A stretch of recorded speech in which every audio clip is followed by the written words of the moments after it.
بسم اللہ الرحمن الرحیم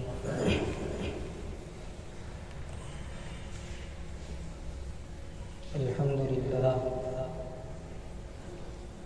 للہ نحمده ونستعینه ونستغفره ونؤمن به ونتوکل علیہ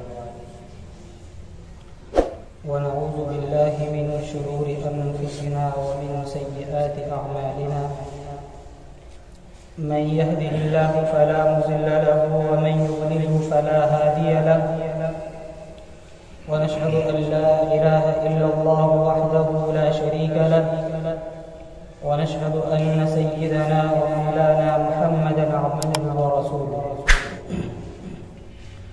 وصلى الله عليه وعلى آله وأصحابه وبارك وسلم تسليما كثيرا كثيرا أما بعد فأعوذ بالله من الشيطان الرجيم بسم الله الرحمن الرحيم وأما من خاف مقام ربه ونهى النفس عن الهوى فإن الجنة هي المأوى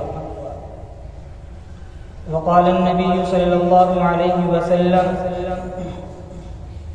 كن في الدنيا كأنك غريب أو عابر سبيل او كما قال علیہ الصلاۃ والتسلیم۔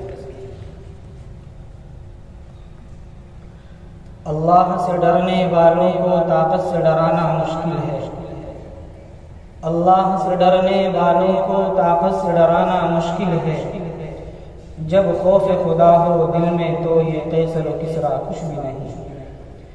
اسلام اگر منظور نہیں، قرآن اگر دستور نہیں، اسلام اگر منظور نہیں، قرآن اگر دستور نہیں، افسوس اس آزادی پر یہ ملک و لشکر کچھ بھی نہیں۔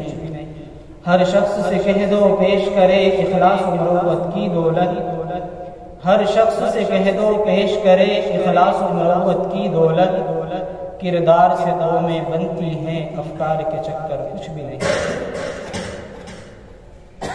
حضرات اساتذہ اکرام، عزیز طلبہ، اللہ تبارک و تعالی نے اس کائنات کے نظام کو بنایا اور چلایا، اور اللہ تبارک و تعالی نے اس انسان کی فلاح و بہبود کے لیے، اس انسان کی رشد و ہدایت کے لیے، اس انسان کو سیدھی راہ پر چلانے کے لیے اس دنیا کے اندر ایک دو نہیں، ہزار دو ہزار نہیں، بلکہ سوا لاکھ انبیاء اور رسل اس دنیا کے اندر تشریف لائے۔ چنانچہ سب سے آخر میں تاجدار مدینہ، امام الانبیاء، جناب محمد الرسول اللہ صلی اللہ تعالی علیہ وسلم اس دنیا کے اندر تشریف لائے۔ آپ نے ارشاد فرمایا کہ دنیا کی عزت عارضی ہے، یہ دنیا کی دولت عارضی ہے، یہ دنیا کا ٹھکانہ عارضی ہے، یہاں سے جانے کے بعد اللہ اصلی ٹھکانہ عطا کرے گا، یہاں سے جانے کے بعد اللہ اصلی جنت دے گا، یہاں سے جانے کے بعد اللہ اصلی عزتیں عطا فرمائے گا۔ ایک شخص نبی کی خدمت میں آتا ہے اور آ کر یوں کہنے لگا، آقا آپ نے ارشاد فرمایا ہے کہ دنیا کی عزت عارضی، دنیا کی دولت عارضی، دنیا کا ٹھکانہ عارضی، یا نبی اللہ مجھے وہ راستہ بتلائیے کہ جس پر چل کر آپ کا یہ صحابی، آپ کا یہ ماننے والا، آپ کا یہ غلام اس جنت کا وارث بن جائے۔ تو میرے نبی نے ارشاد فرمایا، اچھا تجھے جنت کی تڑپ ہے تو سن، دو باتیں اپنی زندگی کے اندر پیدا کر لے اور دو باتیں اپنی زندگی سے نکال کر الگ کر دے۔ جناب رسول اللہ صلی اللہ علیہ وسلم نے ارشاد فرمایا، کن فی الدنیا کأنک غریب او عابد سبیل، یہ دنیا مسافر خانہ ہے، یہاں پر مسافر کی طرح زندگی گزار کر جانا۔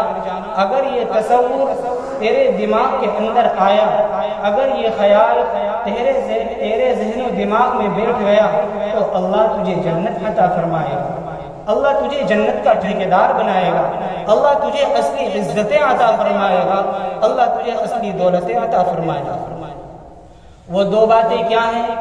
سب سے پہلے نمبر پر جناب رسول اللہ صلی اللہ علیہ وسلم نے ارشاد فرمایا، اگر میرا امتی اور میرا ماننے والا اگر وہ یہ چاہے کہ اللہ مجھے جنت کا وارث بنا دے تو سب سے پہلی چیز ہے اللہ کا ڈر، اللہ کا خوف، اللہ کی خشیت۔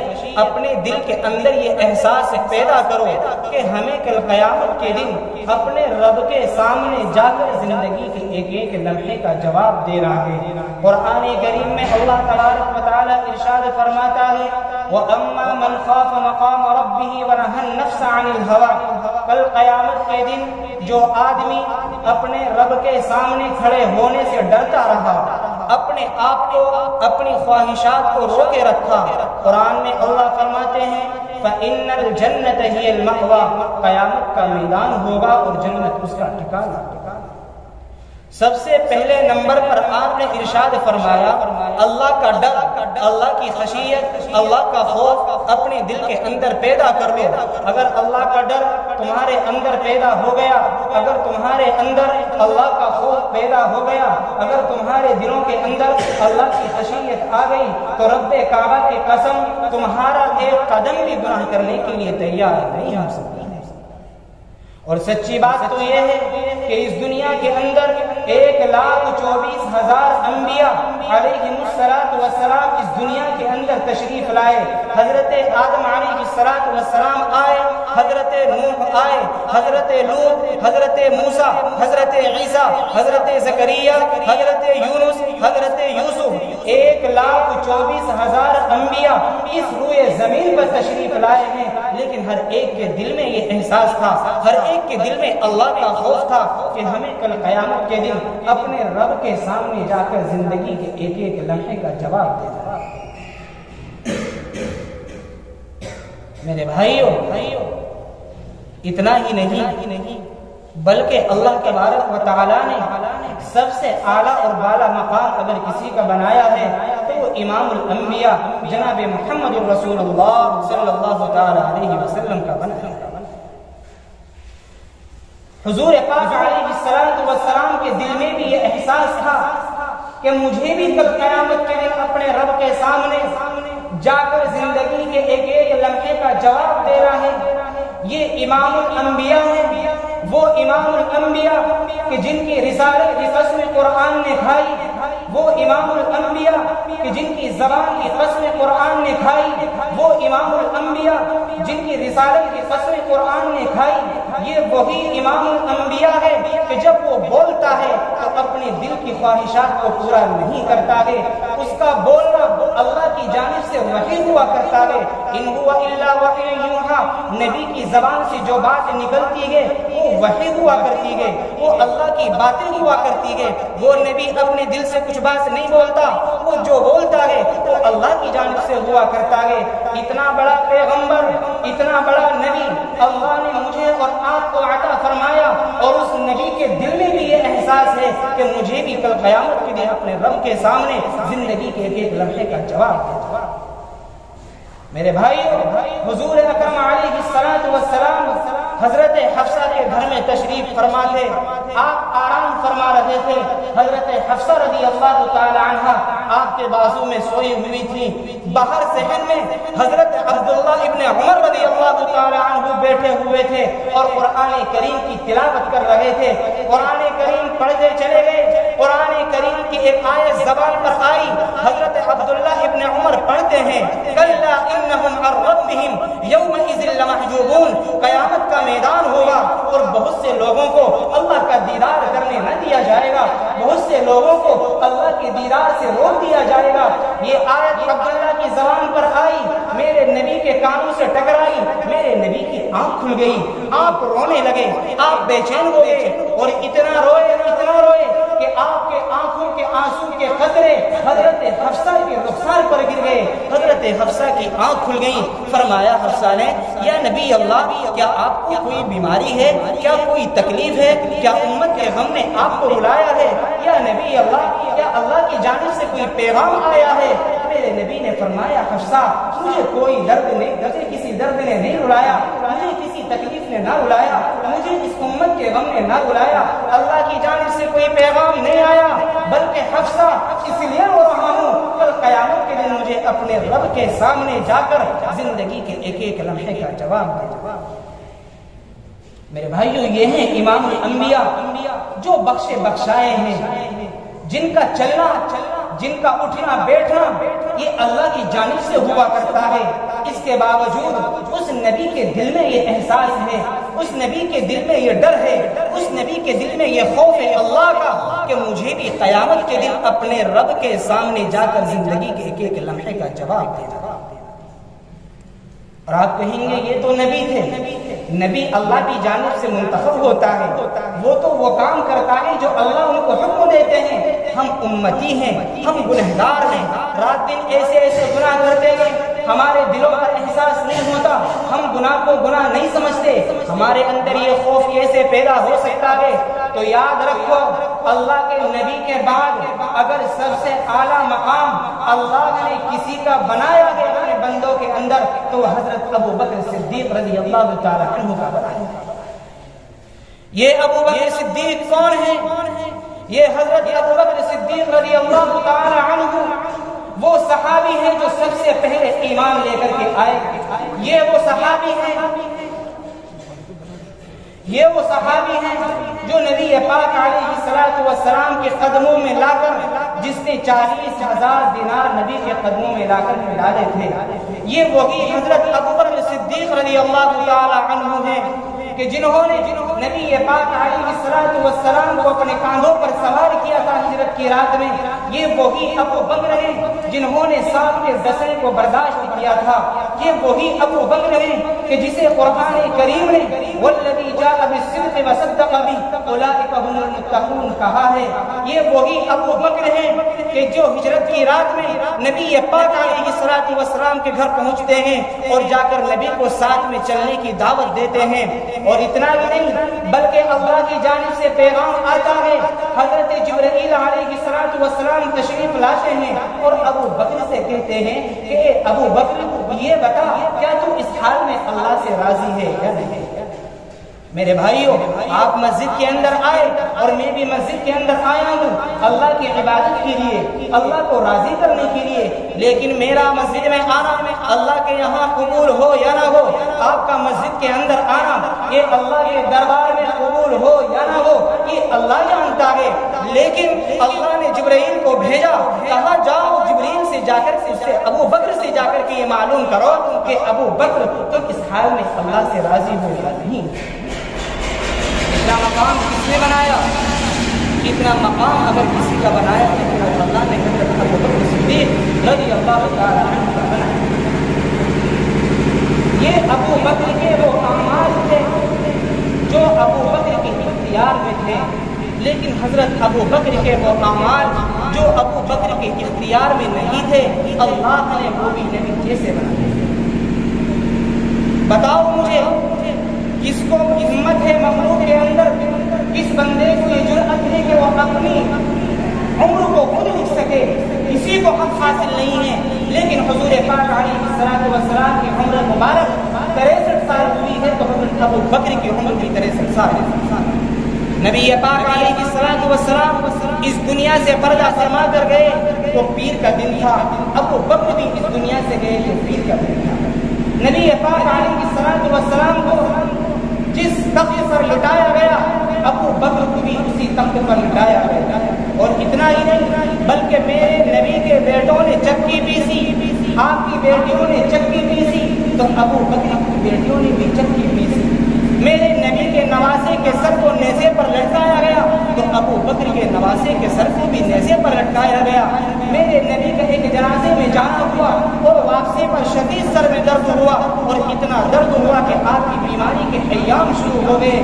ابو بکر بھی ایک جنازے میں گئے اور جب وہاں سے واپس آئے تو ابو بکر کے سر میں بھی شدید درد ہوا اور اتنا درد ہوا کہ آپ کی بھی بیماری کے ایام شروع ہو گئے. یہ ابو بکر اللہ کو اتنا پسند آیا.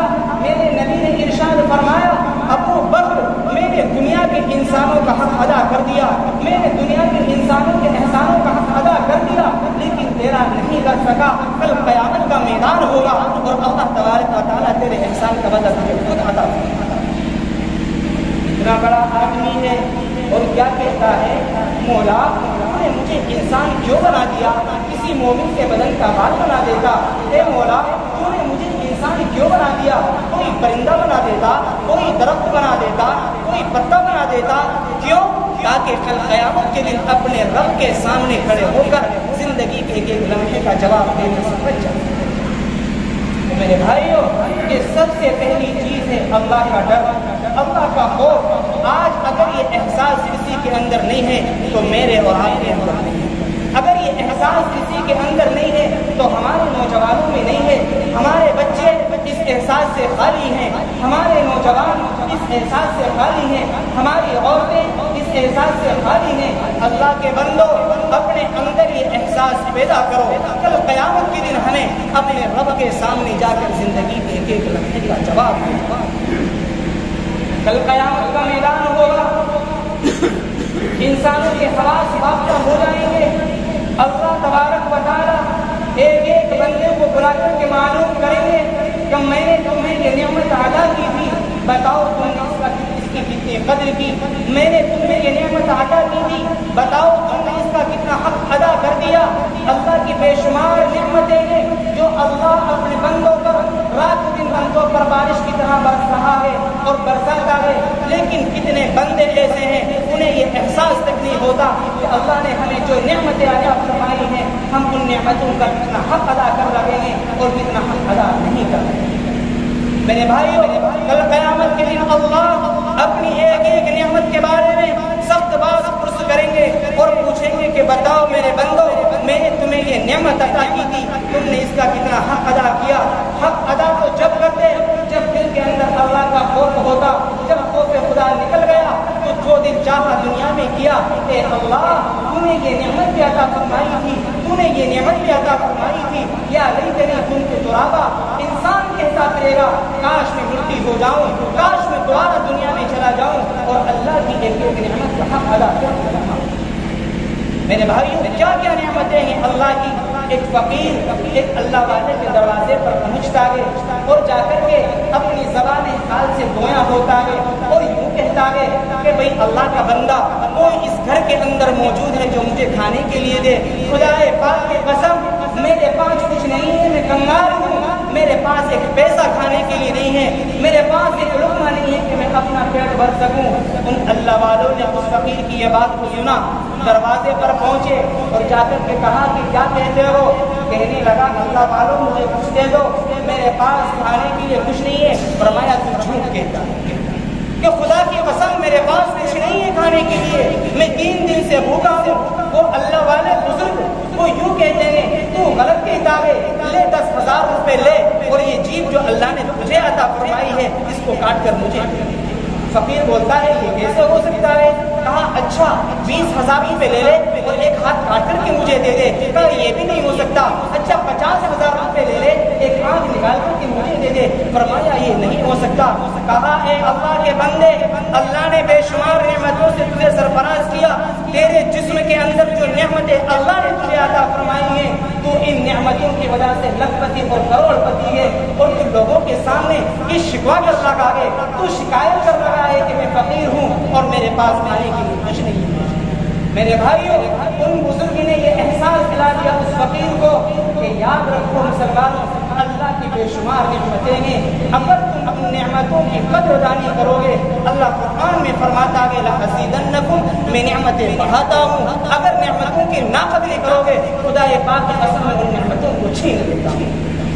تو سب سے پہلی چیز ہے اللہ کا ڈر, اللہ کا خوف, اللہ کی خشیت. اپنے دل کے اندر یہ احساس پیدا کرو کہ ہمیں کل قیامت کے دن اپنے رب کے سامنے جا کر زندگی کے ایک ایک لمحے کا جواب دینا. اور دوسری چیز, نبی پاک علیہ الصلوۃ والسلام نے ارشاد فرمائی اپنے اخلاق اچھے بناؤ. اپنے اخلاق اچھے، اپنے اخلاق لوگوں کے سامنے ایسے پیش کرو کہ سامنے والا تمہارے اخلاق کو دیکھ کر تمہارے اوپر فریفتہ ہو جائے۔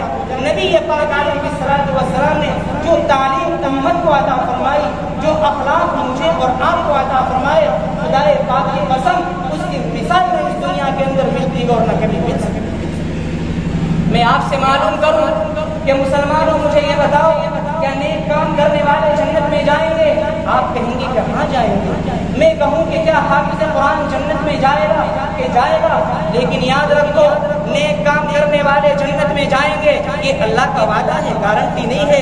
نیک کام کرنے والے جنت میں جائیں گے یہ اللہ کا وعدہ ہے، گارنٹی نہیں ہے۔ نماز پڑھنے والے یہ جنت میں جائیں گے یہ اللہ کا وعدہ ہے، گارنٹی نہیں ہے۔ یہ قرآن پڑھنے والے جنت میں جائیں گے یہ اللہ کا وعدہ ہے، گارنٹی نہیں ہے۔ اور میرے نبی فرماتے ہیں میں ایک انسان کی گارنٹی لیتا ہوں، جو آدمی اپنے اخلاق کو اچھا کر لے، خدائے پاک کی قسم میں اس کا ہاتھ پکڑ کر قیامت کے دن جنت میں داخل کرتا ہوں۔ کیا اخلاق تھے میرے نبی کے، کیا اخلاق تھے آپ علیہ الصلوۃ والسلام کے؟ ایک یہودی آپ کا مہمان بنتا ہے، آپ علیہ الصلوۃ والسلام کے پاس آتا ہے، اور کیوں آیا؟ آپ کو دیکھنے کے لیے آیا، آپ کو پرکھنے کے لیے آیا کہ جا کر دیکھوں گا نبی کی اتنی تعریف لوگ کرتے ہیں، آخر اس کی پورے دن کی زندگی کیسی ہے۔ آپ کا مہمان بنتا ہے، آپ نے اس کی مہمان نوازی کی، آپ نے اس کی ضیافت کی، اور جب شام کا وقت ہوا تو وہ حضور سے کہنے لگا حضور مجھے اجازت دے دیں، میں اپنے گھر جانا چاہتا ہوں۔ میرے نبی نے فرمایا ہمارا یہ قاعدہ ہے، یہ قانون ہے، ہمارے پاس جو مہمان آتا ہے ہم اس کو رات ٹھہرواتے ہیں۔ فرمایا ٹھیک ہے میں رات ٹھہر جاؤں گا۔ چنانچہ وہ یہودی رات کو ٹھہرتا گئے، نبی نے اس کی مہمان نوازی کی اور اچھے طریقے سے مہمان نوازی کی۔ رات میں یہ ہوا وہ یہودی سو گیا، اللہ کے نبی بھی سو گئے، اس نے اللہ کے نبی علیہ الصلوۃ والسلام کے بستر پر پاخانہ کر دیا اور اس نبی پاک علیہ الصلوۃ والسلام کے بستر کو گندا کر دیا۔ بہرحال جب صبح ہوئی نبی پاک علیہ الصلوۃ والسلام نماز سے فارغ ہوئے اور یہ سوچا کہ جا کر کے دیکھوں تو صحیح کہ میرے مہمان کا حال کیا ہے۔ چنانچہ جا کر کے دیکھا وہاں پر تو مہمان نہیں ہے۔ وہ جلدی سے صبح کو اٹھا، مدینے کے قریب پہنچا اور جا کر کے اپنی گندگی کو دھو کر کے آیا، اپنے غلاظت کو دھو کر کے آیا۔ میرے نبی گھر کے اندر دیکھتے ہیں بستر پڑا ہوا ہے، بستر کے اوپر غلاظت پڑی ہوئی ہے۔ میرے نبی نے شکوہ نہیں کیا، میرے نبی نے کسی سے شکایت نہیں کی، اس کو گالیاں نہیں دی، اس کو برا بھلا نہیں کہا۔ میرے نبی نے اپنے ہاتھوں سے اس کے بستر کو اٹھایا اور جا کر کے اس کو دھونا شروع کر دیا۔ خدائے پاک کی قسم وہ ہاتھ کہ جس ہاتھ جیسا اللہ نے کبھی کسی کا ہاتھ نہ بنایا ہو، وہ نبی اپنے ہاتھوں سے اس یہودی کی غلاظت کو دھوتے ہیں۔ اچانک وہ یہودی گھر میں پہنچتا ہے اور جا کر کے دیکھتا ہے نبی پاک علیہ الصلوۃ والسلام اس کی گندگی کو اپنے ہاتھ سے دھو رہے ہیں۔ آپ کے دامن کو پکڑ لیا، آپ کے پیروں کو پکڑ لیا اور کہنے لگا آقا مجھے معاف فرما دیں، میں آپ کو پرکھنے کے لیے آیا تھا، میں آپ کو دیکھنے کے لیے آیا تھا، میں اسلام لاتا ہوں نبی پر، میں ایمان لاتا ہوں نبی پر، میں گواہی دیتا ہوں کہ محمد ہی اللہ کے پیغمبر ہیں، اس کے سوا کوئی معبود نہیں۔ میرے بھائیوں دو چیزیں اپنے اندر پیدا کرنے کی کوشش کرو۔ سب سے پہلی چیز ہے اللہ کا ڈر، اللہ کا خوف۔ اگر یہ میرے اندر پیدا ہو جائے، ہمارے اندر پیدا ہو جائے تو یقین جانیے ایک قدم بھی گناہ کرنے کے لیے تیار انسان نہیں ہو سکتا ہے۔ ہمارے دل سے ڈر نکل گیا، ہمارے دل سے خوف نکل گیا، ہم جو چاہتے ہیں کرتے ہیں، ہم جو چاہتے ہیں کہہ دیتے ہیں۔ اگر اللہ کا ڈر ہوگا چغل خوریاں نہیں ہوں گی، معاشرہ سدھر جائے گا۔ اگر اللہ کا ڈر ہوگا ایک مسلمان دوسرے مسلمان کی عزت کو داغدار نہیں کرے گا۔ اگر اللہ کا ڈر ہوگا تو ایک مسلمان دوسرے مسلمان کے ساتھ غلط سلوک نہیں کرے گا، کیوں وہ جانتا ہے میں اگر اس کو برا بھلا کہوں گا مجھے کل قیامت کے دن اپنے رب کے سامنے جا کر اپنے بھائی کی زندگی کے بھی تو جواب دینا ہے۔